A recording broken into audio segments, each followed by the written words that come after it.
Subscribe to the channel and turn on notifications because the stories that follow only get more disturbing. And tell me in the comments, where are you watching from? I always like to know how far these stories are going. The rain fell steadily on the dirt road, leading to the isolated property in the American countryside. The sky was heavy and almost solid grey, as if something larger was about to collapse.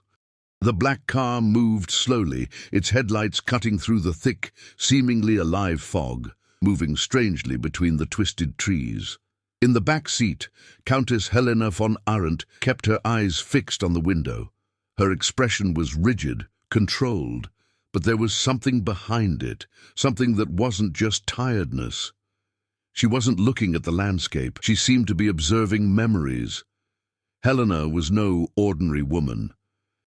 Born in Europe, a descendant of an ancient aristocratic lineage, her name had been respected for decades, until it ceased to be mentioned, suddenly, silently, almost erased from history. In the European press, rumors surfaced, a hushed-up scandal, a disappearance never explained, staff who hastily left her castle and never spoke again. And then, without warning, Helena vanished, taking with her her fortune, her archives, and her secrets. Now, there on American soil, she was starting over. Or at least, that's what it seemed like. The car finally stopped in front of the mansion. The property was immense, isolated by miles of dense forest. The building, despite its grandeur, had a strange air about it, as if it were out of time. The tall windows were covered in dust, and the exterior paint was peeling off in large flakes, revealing old layers underneath. But it wasn't abandonment. It was as if the house was waiting. Helena got out of the car without hesitation. Her shoes sank slightly into the wet earth as she walked to the entrance. The driver remained silent, watching. He hadn't asked any questions during the entire trip, and now she understood why. The front door opened with a long, deep creak. The interior was even more unsettling. The air was cold and heavy, with a subtle smell of damp wood mixed with something metallic, almost imperceptible. Antique furniture remained covered by sheets, and the echo of Helena's footsteps seemed to linger longer than usual, as if the house were responding. She walked slowly through the lobby. Every step seemed calculated, every glance intentional. There was no surprise on his face. She already knew that place, or at least I expected something from him. That same night, the first signs began to appear. One of the workers hired to begin cleaning the property, a man named Daniel, reported hearing footsteps upstairs. This wouldn't be unusual if it weren't for the fact that no one else was in the house at that time. He went up the stairs. He called. Silence. But the footsteps continued, slow, dragging, as if someone were waiting to be followed. The next morning, Daniel left. No explanation needed. He left his tools, his pay, everything behind, and he didn't answer any more calls.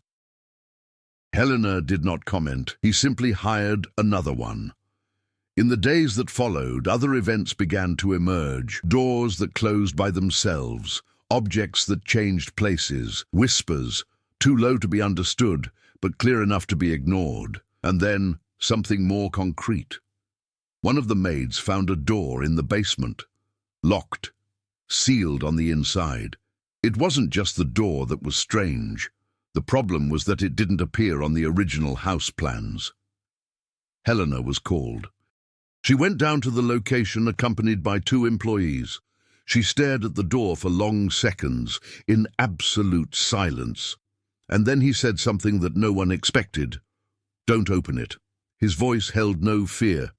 It carried recognition. That night, for the first time since her arrival, Helena did not sleep. She remained seated in one of the halls, staring intently down the corridor that led to the basement, as if he expected something to come out of there. Or worse, as if he knew that something had already been leaked. Outside, the wind was picking up, the trees were bending over, and inside the mansion, for the first time, a different sound echoed through the hallways. They weren't footsteps, they weren't whispers. It was something deeper, a slow scratching, coming from below. In the following days, the mansion began to gain movement, but not life. The new employees always arrived in the morning and left before nightfall, without exception. None of them would stay after sunset, even with the above-average pay. The reason was never stated directly, but it was visible in their eyes. Something there wasn't just strange, it was wrong. The property began to be restored gradually. Old carpets were revealed beneath the dust, furniture returned to its place, and the large chandeliers began to emit light once more, albeit dimly, as if the house itself resisted the idea of being illuminated. But there was one detail that none of them could ignore: the constant feeling of being watched. The room didn't matter, the time didn't matter, there was always something or someone. Helena, on the other hand, seemed completely immune to all of that. His routine was meticulous. She would wake up early, walk silently through the hallways, observing every detail of the house as if revisiting something old. She would spend long periods locked in a makeshift office, surrounded by documents that no one else was allowed to touch. Old papers, maps, records, all brought from Europe. One afternoon, one of the employees, a young man named Eric, couldn't resist his curiosity. As he passed by the half-open office door, he peeked inside. Helena was standing in front of the table. Above it, there were several old photographs, but these were no ordinary photos. These were images of the mansion itself. At different times, some are clearly very old, decades, perhaps more than a century, and in all of them there was something wrong. Eric realized it before Helena noticed his presence. In each photograph, always in the background, almost imperceptible, the same figure: stop, observing. He retreated immediately. That night he resigned. He gave no explanation, and just like Daniel, he never answered again. Rumors began to spread through the nearest small town. The residents avoided commenting directly, but everyone knew of the property's existence. Some older residents claimed that the land should never have been occupied. Others said that the house wasn't the first one built there, and none of the previous ones lasted very long. There were also stories about ancient disappearances, people who accepted temporary jobs on the property and were never seen again, but none of that was officially recorded. It was as if all records simply ceased to exist. Inside the mansion, only one person seemed willing to stay: Clara. Unlike the others, she didn't show immediate fear. She observed everything attentively, as if trying to understand instead of running away.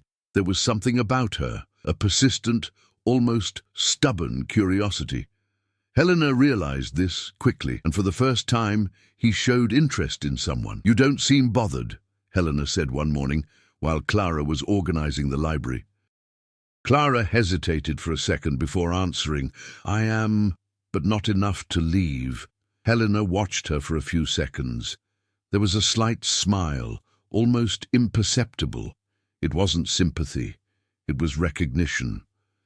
From that moment on, Clara gained access to areas of the house that the others did not.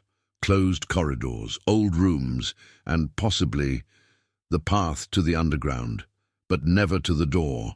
The door remained untouched, lettuce, and always avoided by Helena. As the days went by, Clara began to notice patterns. The sounds in the house were not random.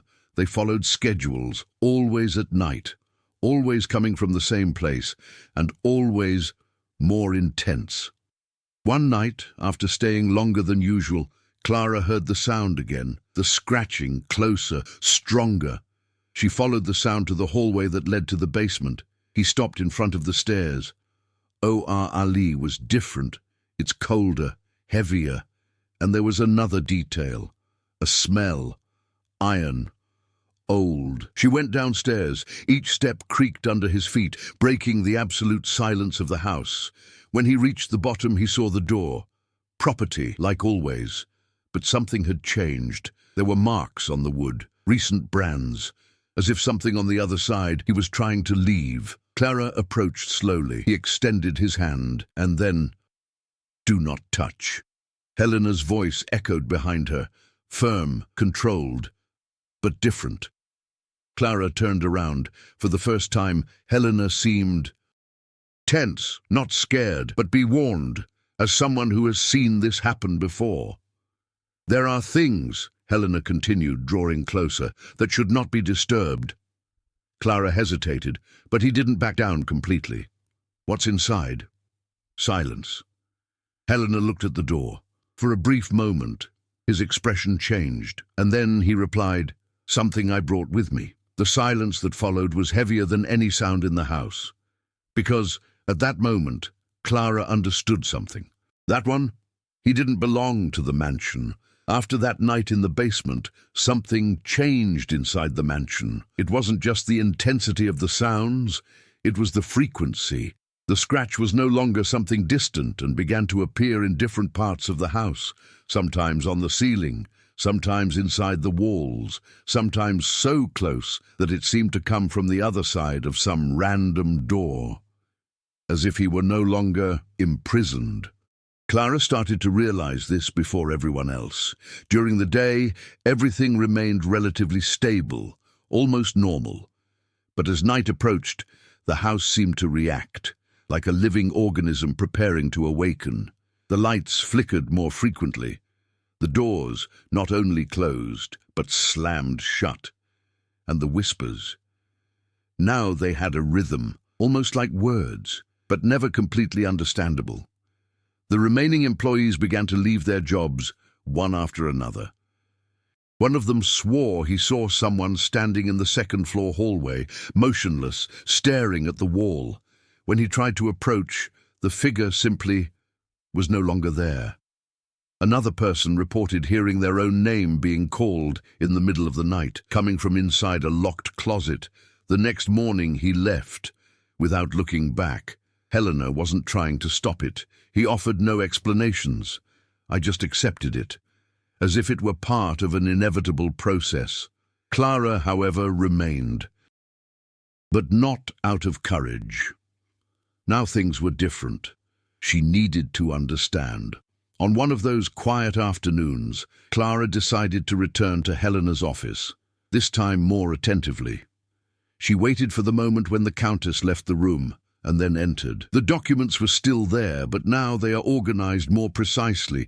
There were dates, places, detailed records, and then she found something different, a collection of handwritten notes.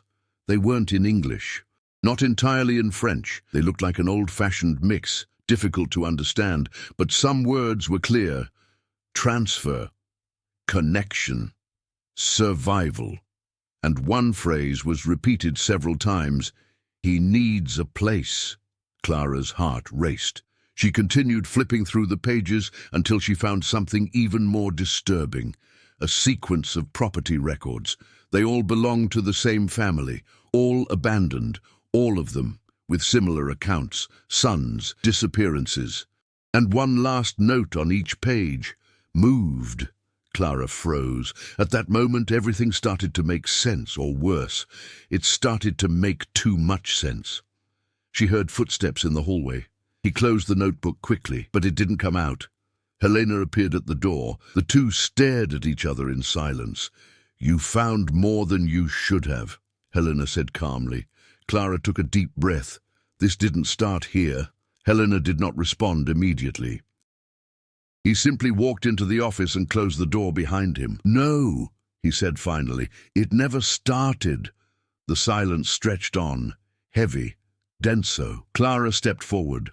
"What's behind that door?" Helena watched her more intently this time, as if assessing whether it was still worth hiding, or perhaps it was already too late. "It's not something that can be explained simply. Then explain it the hard way."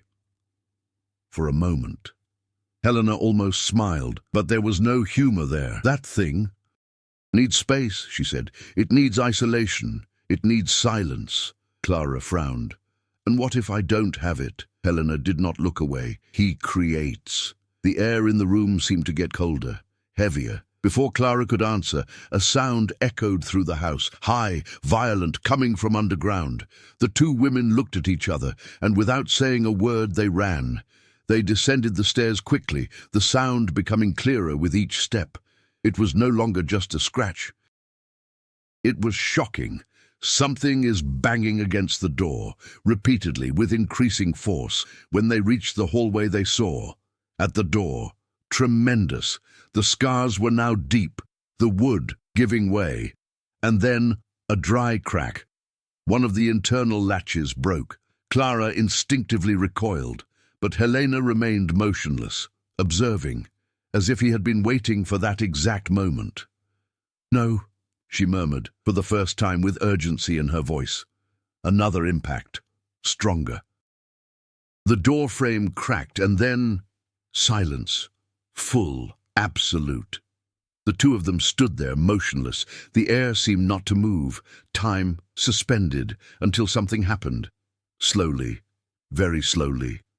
The doorknob turned inside. Clara felt her body freeze. Breathing fails. Helena took a step back. For the first time since they arrived at that house, she stepped back. The door opened just a few centimeters. Total darkness on the other side, dense, almost solid, and from inside it a sound came. It wasn't a whisper, it wasn't a scratch. It was something closer to breathing, slow, deep, and aware. Clara couldn't move, but Helena whispered something, too low to be heard completely. But one word stood out: not yet. The door stopped, property, as if he had understood. And then it closed itself, with a dry click. Silence returned, but nothing was the same anymore. Because now there was certainty. It wasn't trying to force its way out. That one, I was choosing when to leave. After what happened underground, the dynamic between Helena and Clara changed irreversibly. The silence between the two was no longer just caution. It was an undeclared agreement. They knew they were dealing with something that could no longer be ignored, only controlled or postponed. In the following days, Helena began to act with more urgency. Parts of the house were completely isolated. Entire hallways were locked. Old doors, which had previously only been ajar, were now reinforced with new locks. Some improvised, others clearly brought from outside. But the strangest thing was the pattern. None of this was random. Helena seemed to be following an invisible map. I knew exactly which areas to strengthen, which ones to avoid, and which ones to observe. Clara started to help her, not out of obedience, but because she was already too involved to leave. During this process, a new layer of the story began to emerge. While reorganizing an old wing of the mansion, Clara found a forgotten room behind a partially loose wooden panel. The space was small, stuffy, and clearly not part of the original structure. Inside, there were antique objects, lazy boxes, and a locked chest. Helena hesitated for a few seconds before allowing it to be opened. When he finally gave in, he did so on one condition: nothing gets out of here. The trunk contained personal items, cards, photographs, and records, much older than those in the office. There lay the past that Helena had not revealed. Handwritten letters in elegant calligraphy, dating from decades ago, all signed with the same surname, von Arendt. But the content was unsettling. They didn't talk about social events, politics, or business. They were talking about control, containment of failures. One of the letters caught Clara's attention. It was shorter, direct. "We couldn't keep it this time. The house couldn't withstand it. We had to move again. There are losses." Clara slowly raised her gaze. "Lost?" Helena did not respond immediately. But this time, he couldn't avoid it.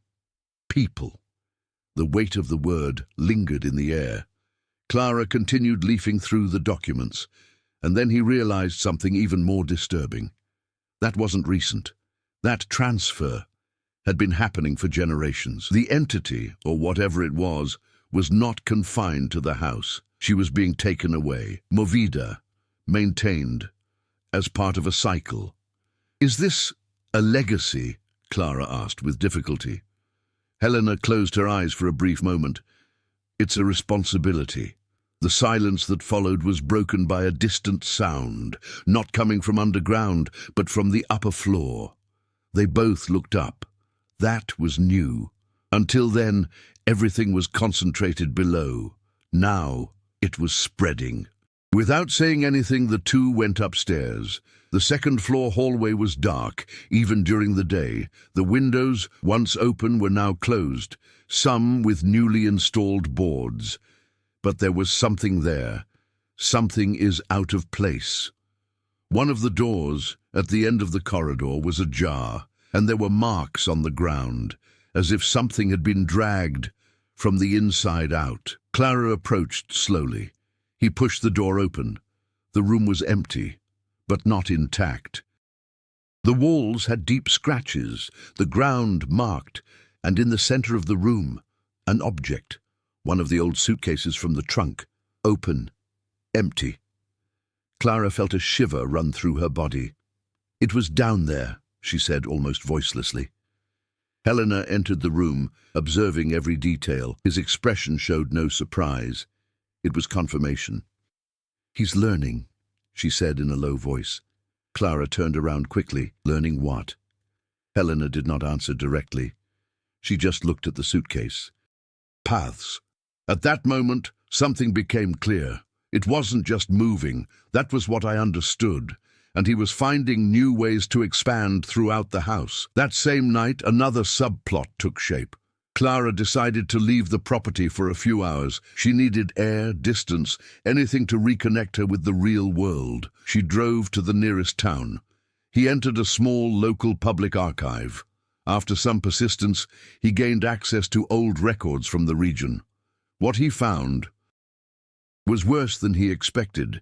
Before the current mansion, there were other buildings on the same land, all belonging to different owners, all abandoned, and in at least 3 cases, unexplained fires. But the most disturbing detail was in the missing persons records. The names changed, the dates kept changing, but the pattern was the same. It always started with a few isolated reports, sons, strange behaviors, and then silence, no conclusion, no body, no explanation.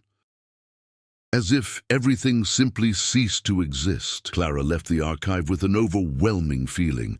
That wasn't just about Helena, not just about that house. That was bigger, much bigger. When he returned to the mansion, it was already night. And something was wrong immediately. All the lights were off, the main door open. She entered slowly. The silence was absolute, unlike before. No whispers, no sound, with nothing. "Helena?" No response. Clara walked forward through the lobby, and then he realized. Marks on the floor, fresh, heading towards the basement. She hesitated, but he continued. It descended slowly. The air was heavier than ever, and when he reached the bottom of the stairs, it stopped. At the door, fully open, complete darkness inside, and on the ground, one of Helena's belongings, fallen, as if it had been left in a hurry or ripped out.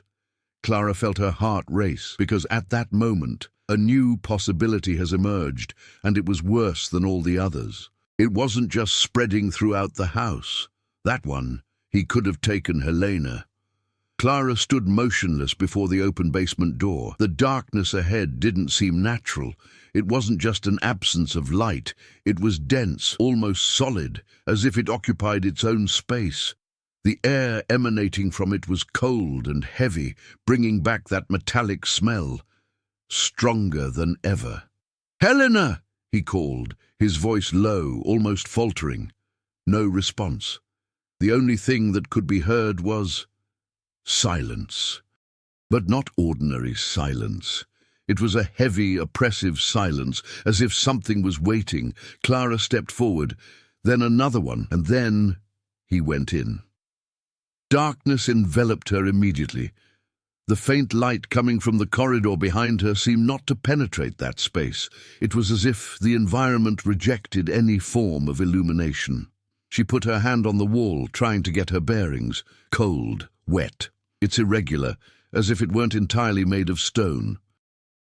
As I moved forward, something began to become noticeable, a sound, low, steady rhythm, breathing, but it didn't come from a single point, it came from all sides. Clara stopped. His whole body froze. "You shouldn't be here," the voice came from behind her. Clara turned around abruptly. Helena was there, but something was wrong, very wrong. His posture was different, too rigid, the eyes too fixed, as if it were present, but not completely. "Helena." Clara took a hesitant step. The Countess did not answer immediately. She just watched her, and then he spoke again. "I told you not to go down." The voice was the same, but there was something else behind it, something superimposed. Clara felt her instinct scream at her to get out of there, but there was something stronger, the need to understand. "What happened to you?" Silence. Helena tilted her head slightly, a slow movement, disconnected. And then he replied, "He found a better way." Clara's heart raced. Helena smiled, but it wasn't a human smile. It was incomplete, as if it were being learned. "The house was cramped," he continued. "Too much space, too many barriers, too much distance." Each word seemed to echo out of context. "But you brought something better." Clara took a step back. "You?" "Yes." Helena stepped forward. One step. "This is it, controlled. You paved the way." Clara's mind began to connect the dots, the corridors, the areas accessed. The doors are open, the objects being moved. She had helped without realizing it, without understanding. "No," he whispered. Helena stopped, very close now. "You wanted to understand," he said, "and to understand is to allow." The air around them became heavier. The darkness seemed to move, breathe. "He doesn't need the house anymore," Helena continued. "He needs something that moves." Clara felt her body go completely cold. "No." Helena extended her hand, slowly. "Yes." The instant her fingers almost touched Clara, a sound cut through the room, high, violent, like something breaking apart. The surrounding structure shook, the ground vibrated, and the darkness reacted. For a second, just one, Helena seemed to hesitate. His eyes changed, a flash of awareness, of struggle. "Get out," he said, this time in his own voice. "Now!" Clara did not hesitate. He turned around and ran. She climbed the stairs almost without feeling the steps, the sound behind her growing, not like footsteps, but like something dragging itself along, expanding, taking up space. She reached the hallway. Male. But the house. It wasn't the same anymore. The paths seemed different, longer, narrower, the doors in the wrong places, as if the structure itself were changing. She turned down a hallway and stopped abruptly. There was no way out. The wall in front of him was solid. It wasn't there before. The sound behind her grew louder, closer, faster. Clara turned around slowly. Darkness was creeping up the stairs, not like a shadow, but like something alive. And inside it, forms, moving, trying to define itself, trying to become. Despair took over. She ran again, choosing a different path. This time he found the main exit. The door was there, open. It was still raining outside. She moved forward. And then he heard the voice, behind her, clearer, stronger. But it wasn't Helena. It was something she used a lot. "You already took him with you." Clara froze. For a moment. Just one, and that was enough. Because at that moment, she felt it. Not around, but inside. Something cold, moving, breathing. She didn't look back. He didn't try to understand. He just ran. He left the mansion. The rain fell on her like a shock of reality, but it brought no relief, because for the first time, silence accompanied her. No whispers, no sound. Without external presence, and that, it was worse. Much worse, because it meant only one thing. It was no longer in the house. Clara didn't stop running until she reached the road. The rain soaked her clothes, ran down her face, but she barely understood. Her steps were disordered, almost automatic, driven by a primal instinct to flee. She got into the car with trembling hands, and it took her a few seconds to start the engine. When he finally succeeded, he drove off without looking back. The mansion disappeared into the fog, but not from her mind. During the journey to the city, something started to become impossible to ignore. Silence. It wasn't just the absence of household sounds, it was a total absence. No thought seemed complete. None of the sensations felt natural. It was as if something was occupying space inside her, observing, learning. When Clara arrived in the city, she didn't return home immediately. He stopped in front of a small, still-open diner. The bright lights and the sound of voices were supposed to bring some kind of comfort, but they didn't bring them. She went inside. People were there, talking, laughing, living. Everything seemed distant, unreal. Clara sat down, trying to compose herself. A waitress approached. "Are you well?" Clara opened her mouth to reply, but he hesitated. For a second, he forgot how to answer. She began, but the word came out wrong, disconnected. The waitress frowned. "Are you sure everything is all right?" Clara nodded quickly, looking away. Something was wrong, not just emotionally, physically, internally. She placed her hand on her chest. My heart was racing, but there was something else. A different rhythm, slower, deeper, like a second breath. She stood up abruptly. He left without finishing his order. I needed air. But the air wasn't helping. Outside, the rain had lessened. The city was silent, but not empty. Still, Clara felt as if she were completely alone. He got back into the car. This time he drove all the way home. He locked all the doors. He closed the windows. He turned on all the lights. And yet, nothing has changed. The silence continued. And then the first signs appeared. Small, almost imperceptible. A glass slightly out of place on the table.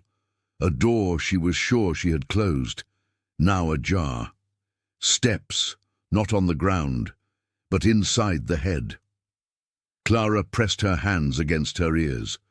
No, but it was no use. It didn't come from outside. It came from within. She ran to the mirror. His reflection was there, but there was a delay, almost imperceptible, 1 millisecond out of sync. She stepped back, breathless. This isn't real. But it was. That same night, something even more disturbing happened. Clara tried to sleep, but sleep wouldn't come. Whenever I closed my eyes, through the darkness. Not the darkness of absence, but that one. The same one as the door, dense. Viva. Observing. At some point exhaustion won, and she fell asleep.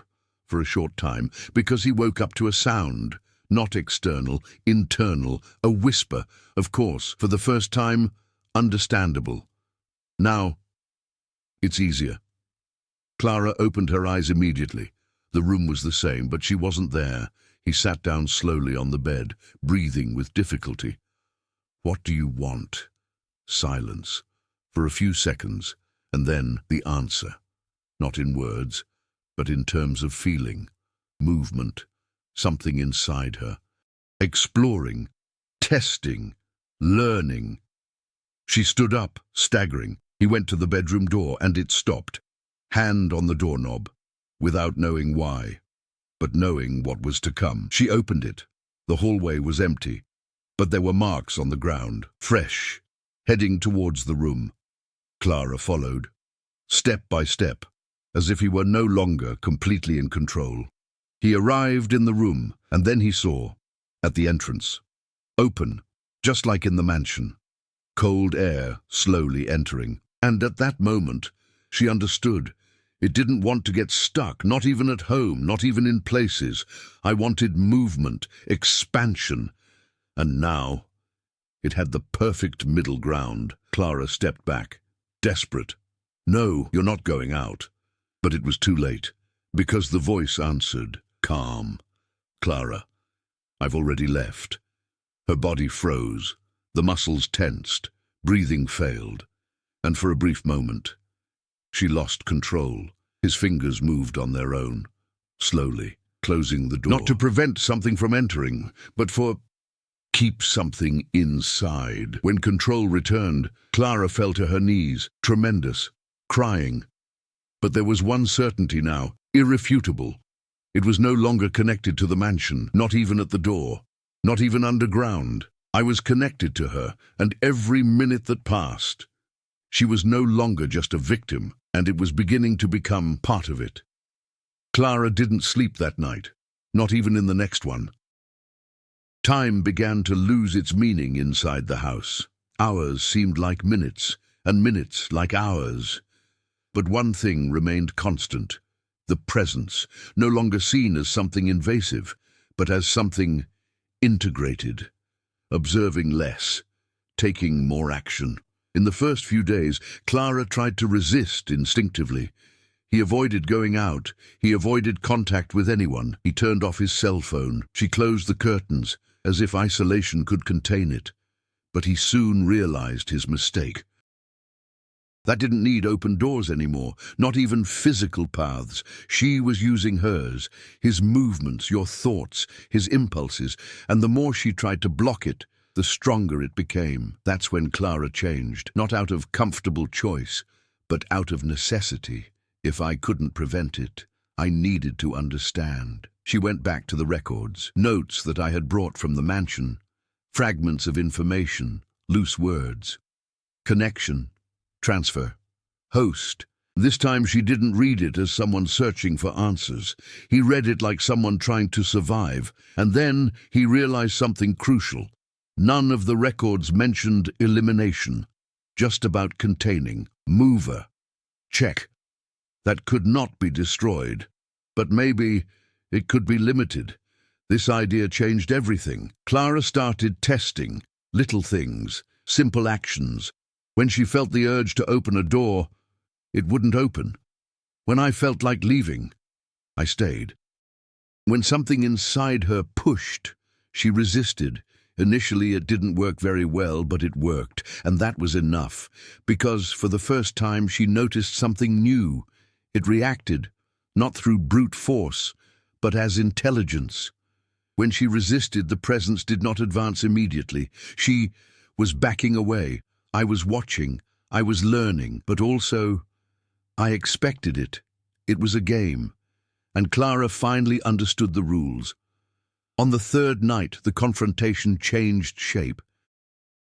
She was sitting in the living room, completely still, when she felt the strongest impulse she had ever felt. Get up, open the door, to go out. It wasn't a suggestion. It was command. His muscles began to respond, slowly, against his will. She stood up. Every movement required effort. Every step was a struggle. But this time, she did not back down. "No!" she said loudly. The body hesitated, but it didn't stop.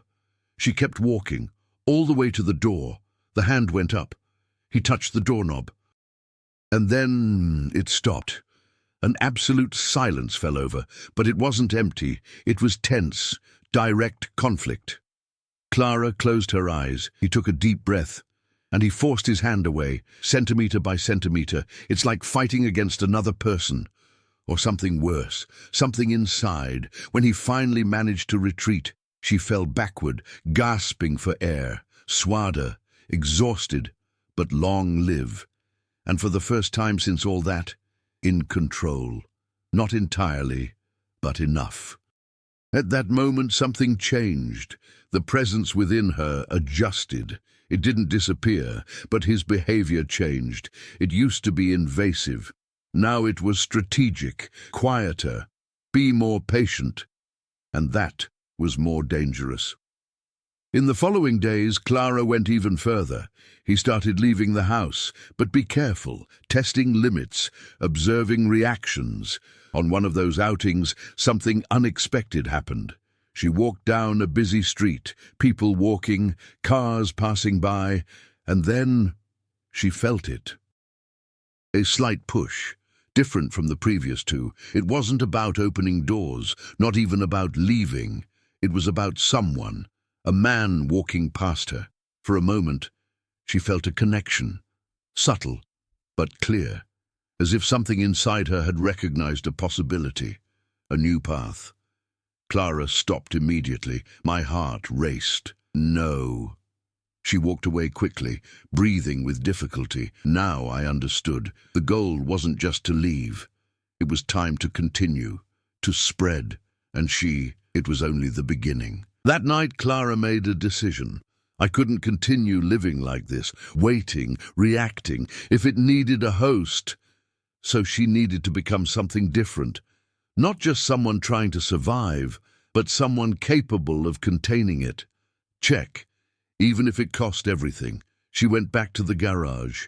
He got into the car and he started the engine.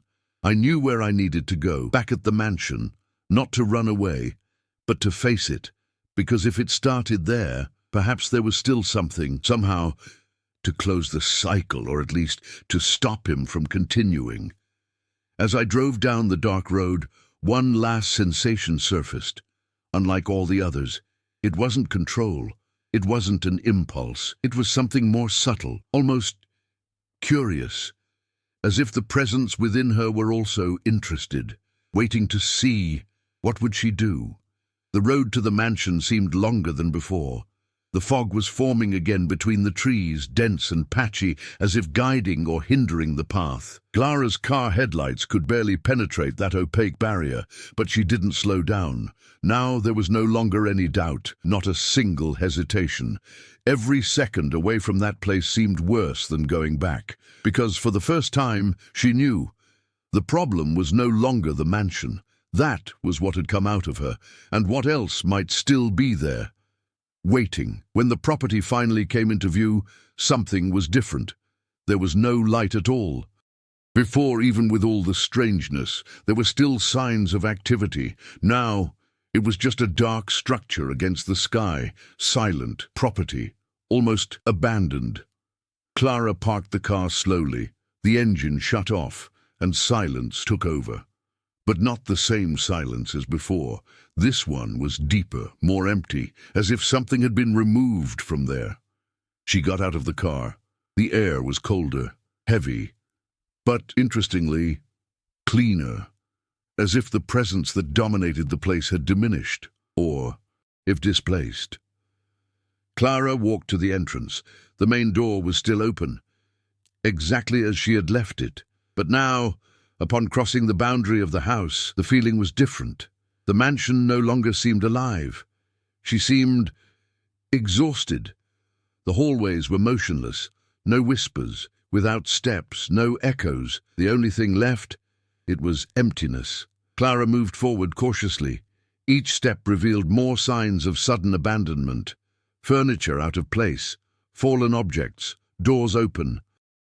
As if something had rushed past there, or hungry, she went straight to the basement, without deviating, non-stop. I knew I needed to start there. The stairs still creaked under his feet, but now the sound seemed isolated. No response, no repetition. When it came to an end, it stopped. The door remained open. The darkness inside remained. But it wasn't the same anymore. Before, it seemed to contain something.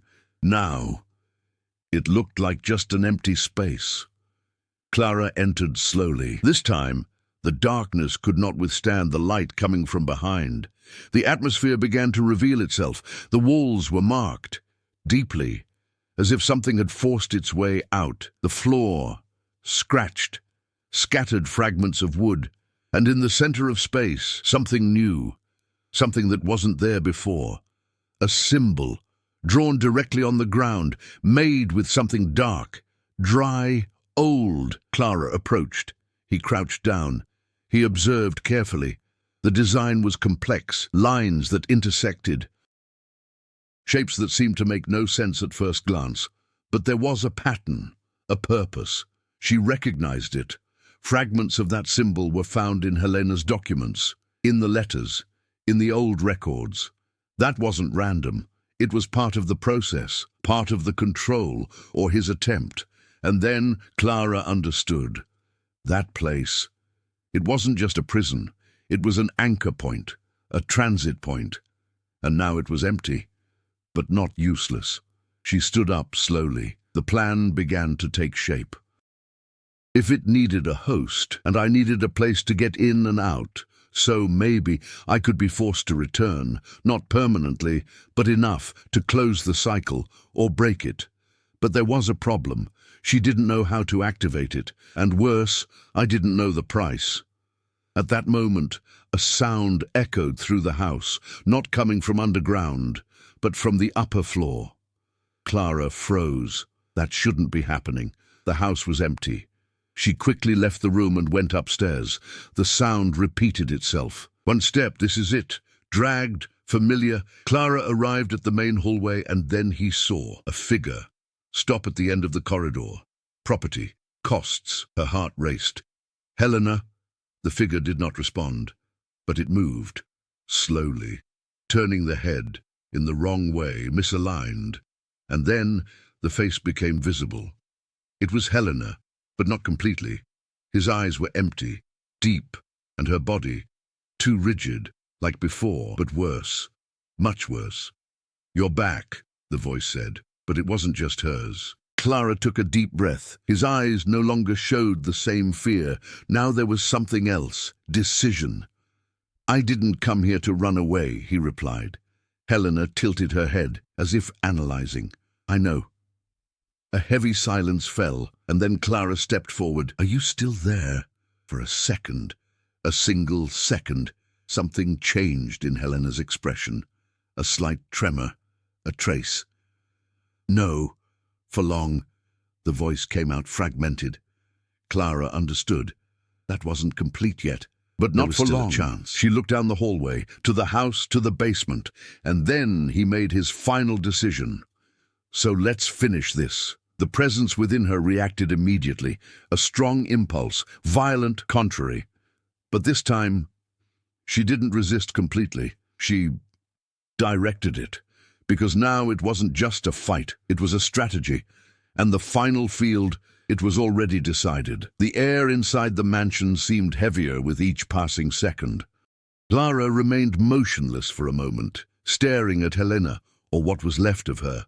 The figure before her was no longer just a subdued person. It was an unstable fusion, something that had not yet fully settled, and that, it was the only advantage Clara had.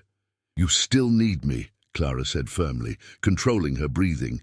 Helena did not respond immediately, but his eyes, deep, empty, fixed on her intensely. "I need continuity," the voice replied, fragmented. "Not you."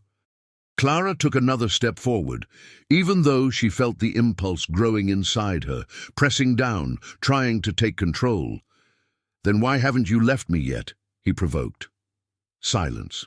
A mistake, a slight delay, and that confirmed it. That wasn't completely under control yet. There was still conflict. Clara took advantage of it. He turned abruptly and began walking back toward the basement. Firm steps, without hesitation. Behind her, the sound came immediately. Fast movement, not human. Helena, or that thing, followed her. Faster than before, more aggressive. "You don't understand," the voice echoed down the hallway. "There's no more restraint." Clara did not answer. He went down the stairs quickly. Each step seemed to vibrate beneath his feet. The symbol on the ground awaited her. When he entered the basement, he didn't stop. He went straight to the center. It remained on the drawing. Breathing with difficulty, feeling the presence within her react with full force now. As if he recognized the place, as if he knew. Helena appeared at the entrance, property, observing. "You brought him back," the voice said. Clara looked up. "No," he replied. "I brought both of us." The silence that followed was different. It wasn't empty. It was absolute tension. Clara closed her eyes for a second, and then he did something unexpected. He stopped resisting, completely. The impact was immediate. His body stiffened. Breathing failed. The presence within it advanced with full force, like a wave, taking up space, taking control. His fingers twitched, his eyes slowly opened. But now, there was something different about them, something deeper, darker. Helena took a step forward. "Yes," said the voice, now more steady. "That's better." But Clara was still there, somewhere. And that was part of the plan, because at that moment she understood something essential that required consent, opening, just passing through. And she had given in, but not in the way I expected. Helena took another step forward, partially entering the symbol, and it was at that moment Clara acted. His fingers, still partially under control, moved with effort, tearing his own palm against one of the sharp edges on the ground. The blood fell directly onto the symbol, and everything changed. The air contracted, as if the space were being pulled inward. The presence within her reacted violently, not with control, but with resistance. "No." The voice came out distorted, unsteady. Helena instinctively recoiled, but it was too late. The symbol began to respond. The lines darkened, they expanded, as if they were alive. Clara fell to her knees, the body trembling, but it didn't stop. He pressed his hand against the center of the drawing, forcing contact, forcing the connection. "You need a place," he said, with difficulty. "Then stay." The darkness around them began to move, no longer free, but being pulled, condensed. As if she were being forced back, the presence within her struggled, violent, desperate, but now there was something new, limit. Helena's body began to react, mild seizures, uncontrolled steps, as if something was being ripped away. "There is no restraint," the voice screamed, now distorted. "There is none!" And then she was interrupted, because Clara screamed. Not from pain, but it takes effort, a decision, and in that final moment, she made the choice. Instead of expelling, she pulled. All. For himself, the impact was immediate, silence, total, absolute. Helena's body fell, inert, no reaction, no movement. And Clara, she remained kneeling. Property, breathing slowly, eyes open, but different, very different. The symbol on the ground faded. The lines disappeared as if they had never been there. The whole house fell silent, real, empty, no presence, no whispers, lifeless. For a few seconds, it all seemed over, until Clara moved, slowly. He stood up. The movements were controlled, precise, but not natural. She looked around. It was as if I were seeing space for the first time, or by acknowledging. His breathing was calm, regular, perfect, and then a slight smile appeared, discreet, almost imperceptible, but completely different from anything that had ever happened before, because at that moment it became clear that had not been destroyed, not even contained, just he chose something better. Morning arrived without warning. No wind. No rain, without any sign of what had happened during the night. The mansion remained motionless, silent, like an empty structure finally abandoned by everything that once inhabited it. Inside, there were no more echoes, not even footsteps, not even whispers. The house, which once seemed to breathe, was now just wood, stone, and empty space. Nothing more. In the basement, the scene reflected the same emptiness. The floor is clean, no symbol, no recent markings, as if everything had been erased, as if it had never existed. Helena's body remained where she had fallen, property, eyes closed, the expression calm. For the first time since Clara met her, there was no tension, there was no fear, just silence, an end. But not for everything. Clara was standing near the stairs, observing, not the body, but space. His eyes scanned the room with an almost unsettling calmness. Every detail seemed to be recorded, memorized, as if evaluating something invisible. She took a deep breath. Effortless. No rush, and then it started to go up. Each step was firm, controlled, without hesitation. Upon reaching the main hallway, the house revealed its new state. Nothing had been reorganized, nothing had been fixed, but everything seemed to be over, like a stage after a play has ended. Clara walked slowly to the main room. The front door was still open. The morning light streamed into the house, illuminating particles of dust in the air. She stopped in front of the exit for a long time, without moving, without reacting. And then he crossed. Outside, the world remained the same. The sky is clear, the distant sound of a car passing on the road. To life, intact. But Clara was no longer a part of her in the same way. She walked to the car. He went in, and she stood still for a few seconds, hands on the steering wheel, eyes fixed straight ahead, expressionless. Then he started the engine. The road opened up again before her, but this time there was no rush, no escape. She was driving calmly, like someone who knew exactly where they were going, or perhaps that there was no need to decide any more. In the city, everything was proceeding as normal. People were walking down the streets, they were talking, they lived, without knowing, without realizing it. Clara parked near the same snack bar where she had been days before. He got out of the car. He went in. He sat down. The same waitress approached. This time, he didn't ask if she was okay. He just waited. Clara looked up, and she smiled. Natural, perfect. "Coffee," he said in a firm voice, flawless, without hesitation. The waitress nodded and walked away.